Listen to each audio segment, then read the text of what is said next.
Le cinéma de Bruce, un youtubeur qui parle de films des années 80 jusqu'à aujourd'hui. Vous verrez sur cette scène des films que vous connaissez peut-être pas, ou des films que vous avez vus après avoir sorti du cinéma. Salut, bienvenue au cinéma de Bruce. Aujourd'hui, je vais vous parler d'un film sorti en 1988, dont je parle bien de Qui veut la peau de Roger Rabbit. J'avais fait une vidéo sur Tic et Tac, les Rangers du risque, le film. Si vous n'avez pas vu cette vidéo, je vous invite à la regarder. Si je parle de Tic et Tac, c'est pas parce que Roger Rabbit a fait un caméo. Si je parle de ce film, c'est parce que je considère Tic et Tac comme un spin-off de Qui veut la peau de Roger Rabbit. C'est pour ça que je le mentionne, de vous inviter à la regarder, et voilà pourquoi je mettrai le lien de ce film en description. Donc, le film commence comme un cartoon, avec même la musique qui va avec, où Roger Rabbit doit garder bébé Herman pendant l'absence de sa mère. Et lui, il promet à sa mère qu'il va le protéger comme si c'était son frère, ou sa sœur, ou le frère de son frère. Et quand il dit les multiples exemples, bébé Herman en train de sortir de son lit, et il voit des cookies. Donc il va la récupérer, mais il va dans des endroits où il devrait pas aller. Et quand Roger voit ça, il essaie de le rattraper, mais il se prend plein de trucs en pleine tronche. Et quand il réussit à récupérer bébé Herman, il se prend maintenant le frigo en pleine tronche.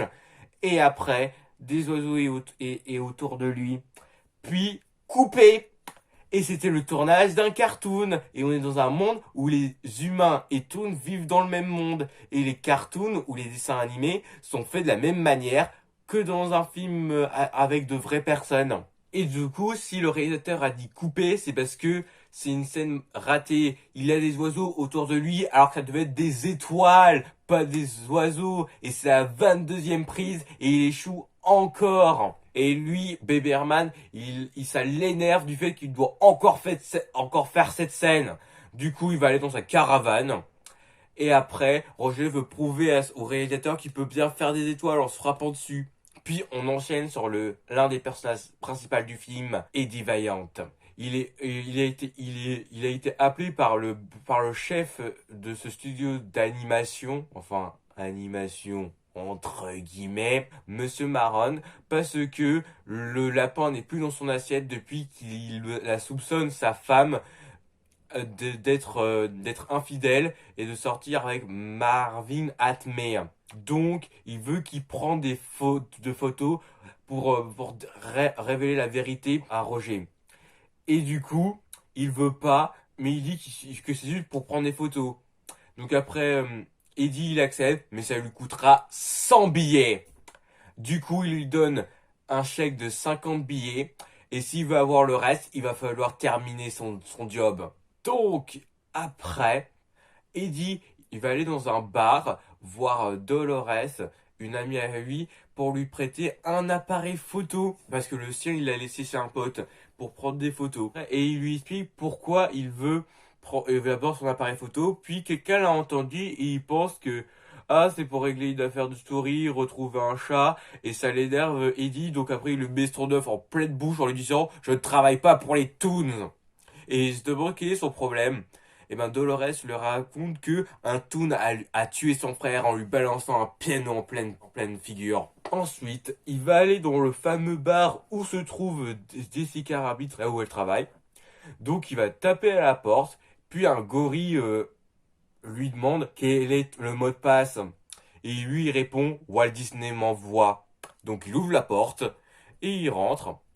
Et dans ce bar, il y a Daffy Duck et Donald Duck qui font du piano et ils se finissent par se battre entre eux et paf, ils sont KO et après on les ramène et fin du spectacle. Ensuite, Eddie lui il aperçoit Betty Boop, ça se prononce comme ça, c'est ça? Et ça fait longtemps qu'il l'a pas revue. Et si elle travaille ici, c'est parce que bon, on fait plus tellement de cartoons sur des personnages en noir et blanc, plus aux personnages de couleur. Voilà pourquoi. Et après, il tombe aussi sur Marvin Atmey, qui lui fait des blagues comme de l'encre qui disparaît, et aussi sur le fait de le serrer la main et paf, il est crocuté, hein. Et après, il se met du parfum, Marvin Acme, parce que c'est le moment où il y aura Jessica Rabbit. Et lui se dit, il est fan de lapin, Marvin Atme. Puis après, il découvre que la femme de Roger Rabbit, c'est pas une lapine. C'est une femme de dessin animé sexy. Et ça le surprend qu'elle soit la femme de Roger Rabbit. Donc, après la fin de sa chanson, qui est sympa, il va aller dans la loge de Jessica Rabbit, entendre sa discussion avec Marvin Atme, mais après il se fait surprendre par le gorille et le jette de ce bar et il veut plus revoir son visage d'ici. Donc après il voit une fenêtre où on voit Jessica et Marvin Atme, il prend des photos et ils font un truc, ils disent picoti, picota. Ensuite, il va aller revoir Monsieur Marron et Roger. Et quand il entend ça, picoti, picota, mais il dit, mais c'est pas possible, mais non, il peut pas être trahi. Et après, Monsieur Marron lui dit, oh, tu sais, des filles qui le trahissent comme ça, il y en a plein, hein, t'es pas le premier mec, hein. Et donc, on lui montre des photos. On les voit faire picoti, picota, mais ils se disent, mais Roger se dit, mais non, c'est impossible, c'est impossible. Il est tout triste. Et donc, Monsieur Maron lui donne de l'alcool, parce que ça va l'aider. Donc après, il boit un verre, et après, il pète les plombs, et il détruit tous les verres qu'il y a là-dedans, et il tombe. Et Eddie veut le rassurer en disant, bah il trouvera bien quelqu'un d'autre, qu'avec un physique pareil, tous les filles seront devant sa porte. Et lui, ça le met très en colère, Roger Rabbit. Quelle autre fille? Il y a que Jessica qui compte pour sa vie et il trouvera bien un moyen pour qu'il finisse heureux, heureux. Puis il s'en va par la fenêtre en tout cassant. Et après, il est devant le magasin où travaille Marvin Atme et on revoit des photos de Jessica Rabbit. Mais il se dit, mais comment elle a pu la trahir? Puis Eddie Valiant, il rentre chez lui, il va toujours boire de l'alcool. Puis le lendemain, il se fait réveiller par un commissaire, par le commissaire donc de la police, qui est en plus un pote à lui, et lui dit que Marvin Atme est mort. C'est le lapin qui l'a tué cette nuit. Donc il va l'amener à la scène du crime, et donc du coup on voit donc le corps en train d'être transporté, le piano non, le coffre qui a tué Marvin Atme, et aussi de la couleur jaune, la peinture jaune qui vient du gant du lapin. Et il voit plusieurs armes de cartoon, comme un trou noir qui permet de traverser les rosées, ou un marteau qui tire un point. Voilà. Et après, il aperçoit Jessica qui est interrogée par les flics. Après, il voit tomber de la main mort de Marvin Atme le truc, le zapper. Donc il essaye de le prendre discrètement, mais il se fait repérer par le juge. Et ce juge, bah, c'est le juge de mort, le juge de Toonville. Et du coup, le commissaire le sauve en lui disant, mais non, s'il l'a ramassé, c'était pour leur donner, à vous le donner, hein. Donc il lui présente le juge de mort. Et il dit que c'est, et il compte, et donc il a envoyé donc des fouines, voilà, vraiment des fouines, des toon fouines, pour retrouver le lapin. Et après, ils reviennent, ils débarquent, ces fouines, et ils demandent, et le juge de mort leur demande est-ce qu'ils ont, et le juge de mort demande s'il a trouvé le lapin. Ils ont trouvé le lapin. Eh ben non, mais ils vont pas tarder à le retrouver. Et après, il explique qu'est-ce qu'il va faire à Roger s'il va le retrouver. Il va le faire plonger dans la trempette. Il a à côté de lui une chaussure une chaussure vivante. Il le prend et le met dans la trempette et elle disparaît. Et la trempette, c'est la seule chose qui peut tuer un toon. Et donc, le seul moyen pour que les toons respectent la loi, c'est la trempette. Et aussi, il se demande où peut bien être le lapin. Et donc, il fait genre une blague sur le fait où il pourrait être. Et il trouve ça étrange, le juge de mort, qu'il soit pas plus coopératif. Alors qu'un humain était tué par un toon. Et lui, c'est ce que c'est, hein. Après, Eddie se fait frapper par Jessica Rabbit à cause des photos compromettantes qu'il a fait. Après, il va aller dans son bureau. Et après, il croise Bébé Herman qui lui dit que c'est pas Roger qui l'a tué, il le connaît, c'est un bon ami à lui, il ferait jamais un meurtre, jamais il tuerait quelqu'un. Et il dit aussi que Marvin Atmé avait un testament qui permet d'avoir les droits de Toonville. Et il comptait les léguer à O'Toon pour que leur ville, ça appartienne à eux et pas à un humain. Mais malheureusement, comme il est mort, il va falloir le retrouver. Et il pense qu'il pourrait aider Roger Rabbit à le sortir de ce pétrin vu que c'est à cause de lui que toute cette histoire a commencé. Mais ça ne lui intéresse pas. Et du coup, il pousse la poussette de bébé Herman et pof, il perd sa cigarette et il se met à pleurer. Puis après, il remarque Eddie Valiant sur les photos qu'il a prises qu'il y a un papier sur la poche de Armin Atmé. Armin Atmé. J'arrive plus à prononcer ce nom maintenant. Armin Atmé. Il voit qu'il y a donc écrit, il y a le testament. Ensuite, il va se coucher et il aperçoit Roger Rabbit. Et il se demande qu'est-ce qu'il fait là. Est-ce que des gens savent que tu es ici? Et il a demandé au boulanger, à un marchand, à plein de gens, voilà, de savoir où était le bureau d'Eddie. Par contre, il a demandé et par contre, il a trouvé une personne qui lui le savait. Et entre dit, toute la ville sait qu'il est ici, donc il veut sortir. Il veut sortir Roger Rabbit de cet endroit parce qu'il veut pas être accusé de complicité avec ce meurtrier. Mais Roger Rabbit refuse et il a besoin de son aide pour sortir de ce pétrin. Mais lui, Eddie, il comprend pas pourquoi il veut son aide alors que c'est à cause de lui que toute cette histoire a commencé. Et si Roger veut son aide, c'est parce que lui et son frère aidaient les Toons quand un Toons avait un problème qui c'est qu'on appelait Valiant et Valiante. Et il se demande où il est son frère. Et il veut qu'il parte. Après, donc Roger Rabbit dit d'abandonner, il parte, mais il est rentré dans le placard. Donc du coup, Eddie, il va ouvrir le placard, le placard, et après Roger, il menotte les poignets de Eddie et lui-même. Mais c'est embêtant ça parce que il a pas de clé pour ses menottes. Après, les fouines vont aller dans son bureau parce que on leur a dit que le lapin allait venir ici.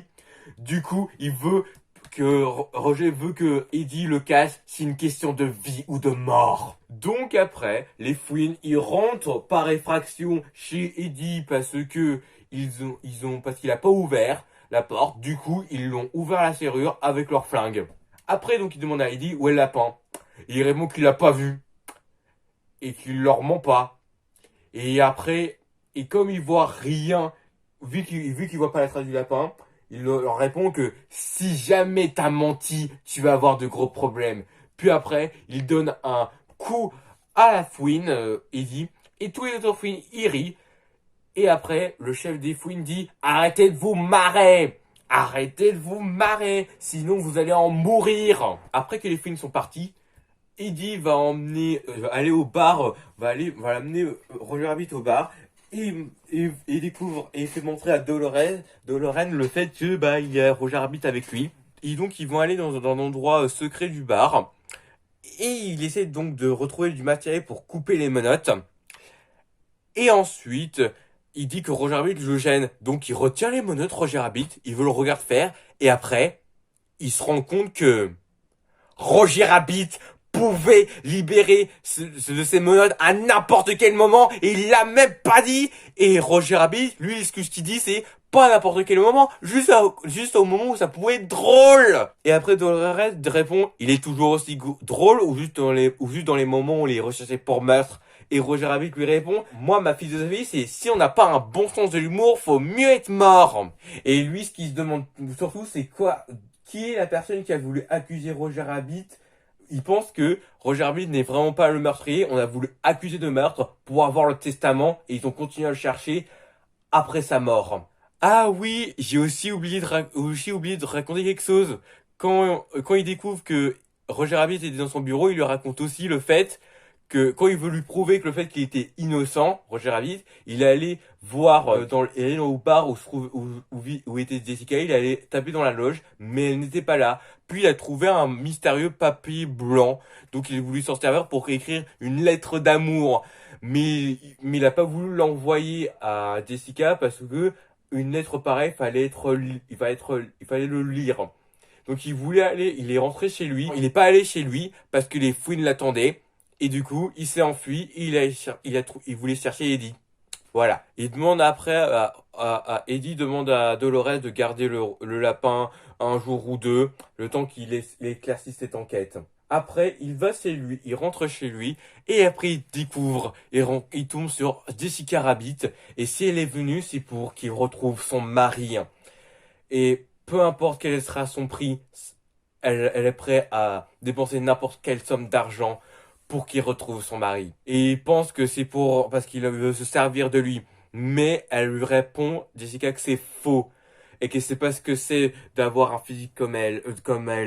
Elle n'est pas mauvaise. Elle est juste dessinée comme ça. Et que cette histoire avec Arvin Atme, c'est parce qu'il a été chanté. Et s'il faisait pas ces photos compromettantes, eh ben, il ferait en virer son mari de ce studio de cartoon.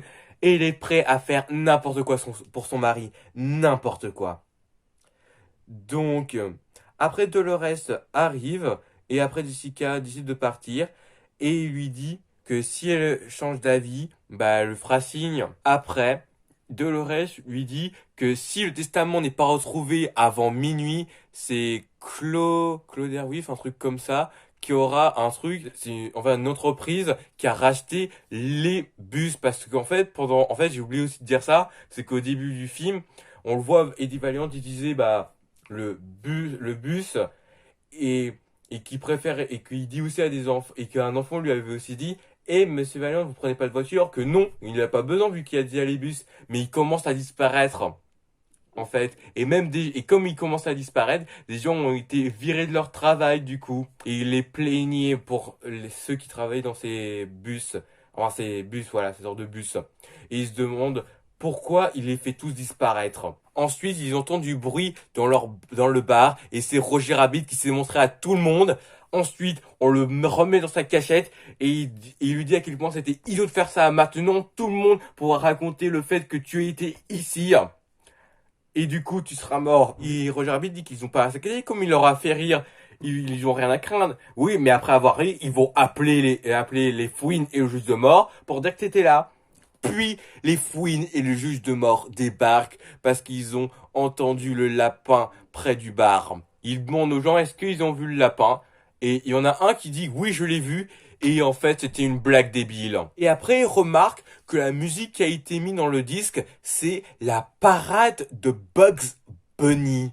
Et il trouve ça étrange comme choix de musique pour des ivrognes comme eux. Du coup, il va utiliser un tour que ça marche à chaque fois. Tous les tunes tombent dans le panneau, même en connaissant ces techniques. On te grâce, gradis, un truc comme ça. Je me souviens plus exactement du mot. En gros, il tapera 3 fois et il débarquera.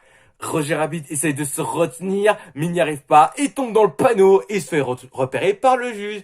Donc le juge de mort, il attrape Roger Rabbit par le cou et compte le faire tomber dans la trempette. Et Eddie Valiant lui dit, mais attends, avant de mourir, il pourrait boire un verre, hein, avant de mourir. Et il trouve ça réglo, le juge de mort. Donc du coup, Roger Rabbit, il va boire le verre d'alcool, et là il commence à péter les plombs, et ça sert de diversion pour taper sur les fouines et le juge de mort. Ils vont tomber la trompette, puis Roger et Eddie ils s'enfuient, ils vont monter dans la voiture des fouines, et ils découvrent qu'à l'intérieur est enfermé un taxi qui parle, et il est aussi un toon. Du coup, et quand il rentre dans l'endroit, dans l'autre, quand il va voir le taxi, Roger Rabbit, sa lettre d'amour est tombée, et Eddie l'a récupéré et le met dans sa poche. Après, ils vont monter dans le taxi, ils vont échapper aux fouines, et après, le taxi connaît un endroit parfait où ils pourraient être en sécurité. Et cet endroit parfait, c'est une salle de cinéma où ils vont voir un court-métrage sur Dingo. Et après, Dolores débarque, leur disant qu'ils ont tous les voitures dans la voiture. Et après, ils partent. Et après le court-métrage Dingo, il y a une vidéo sur l'actualité où on dit que le studio d'animation où travaille Roger Rabbit a eu un contrat avec Cloverleaf. Voilà le nom de cet endroit qui a racheté des bus, des bus rouges pour les faire disparaître, des Cloverleaf. Et aussi Marvin McMay. ils ont fait un contrat avec ces trois entreprises et ils voient où est le lien et ils pensent que c'est le patron de Roger Rabbit le coupable de toute cette histoire. Puis après, ils demandent à Roger de couvrir ses arrières et que s'il y a quelque chose de louche, il doit klaxonner 2 fois. Et il dit qu'il a rien à craindre et que rien ne peut surprendre Roger Rabbit. Et après, il se fait assommer Roger Rabbit, il se fait mettre dans le coffre. Et celui qui l'a assommé, c'est Jessica Rabbit. Ensuite, Eddie va voir Monsieur Marron et il lui demande s'il a le testament. Et qu'il dit que oui, il l'a. Bah, il va boire il a commencé à boire un verre d'alcool. Mais après, Monsieur Marron le menace de mort pour lui montrer le donner le testament. Donc il prend le testament, mais en fait c'est une lettre d'amour. Et il dit, est-ce que c'est une blague? Non, mais ça, oui. Et paf, il le casse la figure, il prend son flingue et il lui demande tout ce qu'il sait. Donc il disait qu'il il voulait vendre son entreprise d'annulation à Cloverleaf, mais par contre, Marvin Acme ne voulait pas vendre. Donc du coup, il a créé toute cette histoire de Jessica qui serait apparemment en couple avec lui qui rendrait fou de jalousie Roger Rabbit. C'était qu'un plan pour qu'il finisse par accepter de vendre. Et sa mort a été arrangeante pour la vendre parce que et s'il a fait ça, c'est parce qu'il n'avait pas le choix, Marvon, et qu'il voulait pas voir les tous détruits. Et où il va en venir par tout détruit? Mais il peut pas en dire plus parce que sinon il a un type mort. Si dans Menu le testament n'est pas récupéré, Cloverleaf aura Toonville. Et après, Monsieur Marron se fait tuer. Eddie a réussi à échapper à la mort. Après, il va voir par la fenêtre qui est le tueur et il aperçoit Jessica Rabbit et croit que c'est elle qui a tué Monsieur Marron. Donc du coup, il monte de la voiture, il se demande où est Roger Rabbit et il pense qu'il est caché quelque part dans le studio. Donc il va le laisser où il est, il va suivre Jessica Rabbit et Jessica, elle va aller à Toonville. Donc, Eddie, il arrête la voiture, il va utiliser un vieux flingue qu'il a plus jamais utilisé. Il y a longtemps, c'est un flingue cartoon qui tire des balles qui parlent et qui sont plus efficaces qu'une balle normale. Donc il va aller à Toonville et il voit Jessica Rabbit dans un appartement. Donc il va aller dans l'appartement, il va aller là où se trouve Jessica Rabbit, mais ce n'est pas Jessica Rabbit, c'est quelqu'un qui habille comme elle. Donc il essaie de lui échapper, il va aller là où se trouvent les toilettes, mais en allant dans la salle des toilettes, il tombe dans le vide. Et il aperçoit des personnages bien connus comme Titi ou Mickey et Bugs Bunny. Et après, dès qu'il atterrit, il recroise encore cette fille habillée comme Jessica Rabbit, mais il réussit à se débarrasser d'elle. Après, il retrouve Jessica Rabbit qui prend un flingue et tire sur celui qui va essayer de tuer Eddie Valiant. Et elle lui demande de lâcher son flingue. Et elle trouve ça surprenant alors qu'elle l'a sauvé la vie et elle a toujours pas confiance en elle. Eddie Valiant, fait confiance à personne et à rien. Et il lui dit que celui qui a voulu le tuer, c'est le juge de mort. Et après le juge de mort, il court. Eddie essaie de lui tirer dessus, mais les balles lui ont manqué. Après, ils vont prendre la voiture d'Eddie, mais on lui a prise. Et la voiture de Jessica, elle est en panne et Roger est sorti du coffre. Donc leur voiture, ce sera le taxi qu'on a vu il y a quelques minutes avant. Ensuite, ils sortent de Toonville, ils sont dans le monde des humains. Puis le juge de mort fait tomber de la tempête. Donc le taxi il roule dessus et il se prend un panneau en pleine figure. Et Eddie et Jessica y tombent. Donc le juge de mort et les fouines vont l'emmener avec eux pour leur expliquer leur plan. Et aussi parce que ce serait dangereux de les laisser partir. Et il laisse le taxi où il est parce qu'il est assommé. Après, ils vont aller dans l'usine David Atme et ils vont les fouiller. Ils vont aider Valiant, mais il n'a pas le testament, il a juste une lettre d'amour. Après, ils vont fouiller Jessica Rabbit. Donc, ils vont mettre ses mains entre ses seins parce que c'est la seule cachette possible. Et il se fait mal parce qu'il y avait un piège dedans. Et en fait, c'est plutôt arrangeant pour eux qu'il n'y a toujours pas le testament, vu que maintenant ils sauront à eux, plus que Cloverleaf appartient au juge de mort. Donc, ils vont leur montrer aussi une machine remplie de trompettes, beaucoup de trompettes, assez pour canarder toute une ville. Et leur plan, c'est de détruire le mur où se trouve le mur qui relie Toonville au monde des humains, donc l'usine de Arvin McMay, pour après tuer tous les toons qui y vivent et en s'en servir pour faire une autoroute où il y aura des hôtels bon marché, des restaurants, toute une ville, et où le seul moyen d'y aller et d'y sortir, c'est en voiture. C'est pour ça qu'ils ont fait disparaître tous les bus pour vendre plus de voitures, parce que ce sera le seul moyen d'y aller dans cette autoroute. Et Jessica Rabbit fait une remarque, les gens vont quand même pas trouver ça bizarre qu'il n'y a plus les Toons. Et lui, le juge de mort, pense que personne va se soucier de souris parlantes. Et après, Roger Rabbit, lui, il sort de Toonville et il trouve le taxi qui lui explique tout ce qui s'est passé. Et du coup, il va l'emmener à l'usine d'Arvin Acme. Puis après, Roger Rabbit, lui, il va délivrer sa femme et Eddie. Lui, le taxi, il va aller prévenir les flics. Après, il a réussi à rentrer dans l'usine Marvin Acme et il compte bien tirer, il n'hésitera pas à tirer. Les Toons sont peut-être dingues, mais ils ne sont pas stupides et ils se soumettront pas au juge de mort. Et après, il se prend un tas de briques en pleine figure. Et il voit des étoiles. Ensuite, les fouines attachent Roger et Jessica. Ils sont devant le mur qui relie Toonville au monde des humains. Et donc la machine qui contient de la trompette, elle va tuer Roger et Jessica. Ensuite, elle va démolir le mur et tuer tout Toonville. Et après, pour Eddie, ils vont le laisser voir mourir ses amis. Et après qu'ils seront morts, ils vont le tuer. Après, Eddie, il a un moyen de se débarrasser des fouines. Ils vont les faire mourir de rire. Parce que si à chaque fois ils se plaignent que les fouines rient, c'est parce qu'ils demandent d'arrêter de se marrer, c'est parce qu'ils vont en mourir.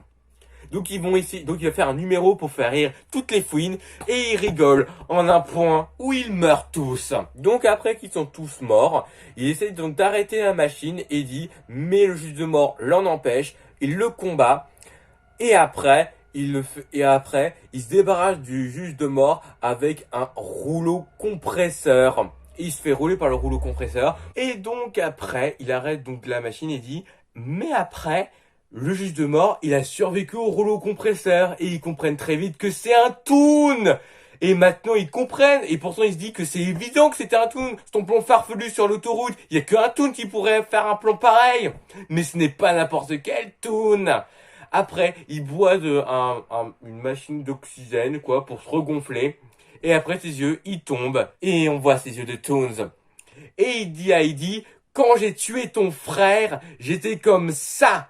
Ah oui, j'ai oublié de dire un truc aussi sur le cinéma. Il explique à Roger Rabbit pourquoi il n'aurait jamais. C'est parce que un toon a tué son frère et que le tueur c'était un mec qui avait des yeux rouges brûlants et une petite voix assourdissante et qui avait donc lancé un piano et donc on l'a plus jamais revu ce fameux toon. Et c'est comme ça qu'il a arrêté de travailler pour des toons après la mort de son frère et qu'il a plus de sens de l'humour depuis la mort de son frère. Et donc c'est le juge de mort, l'assassin de son frère. Donc il relance la machine, le juge de mort.